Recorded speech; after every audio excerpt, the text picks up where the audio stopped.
Mumbai Indians அணிக்கு எதிரான போட்டியில் ஹர்திக் பாண்டியா கேப்டனாக மிக சிறப்பான முறையில் தோனிக்கு வலைவிரித்து ஆட்டமிழக்க வைத்து வெளியே அனுப்பினார். இதற்கு பின்னால் சிவம் துபேவின் செயல் இருக்கிறது என்று ரசிகர்கள் அவரை கடுமையாக விமர்சித்து வருகின்றனர்.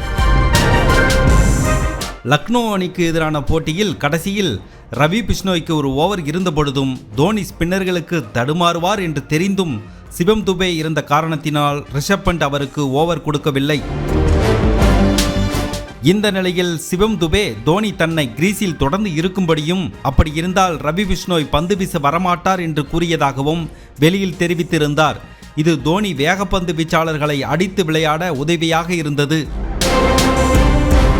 இதை பயன்படுத்தி கொண்ட ஹர்திக் பாண்டியா தோனி களத்தில் இருக்கும் பொழுது இடதுகை பேட்ஸ்மேன் ஜடேஜா இருந்தாலும் கூட இடதுகை சுழற்பந்து வீச்சாளர் மிச்சல் சாண்ட்னரை 18வது ஓவருக்கு கொண்டு வந்தார்.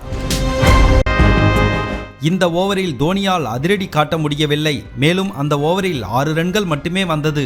இதைத் தொடர்ந்து ஏற்பட்ட அழுத்தத்தால் அடுத்து பும்ரா ஓவரில் 6 பந்துகளில் 4 ரன்கள் மட்டுமே எடுத்து தோனி ஆட்டமிழந்தார்.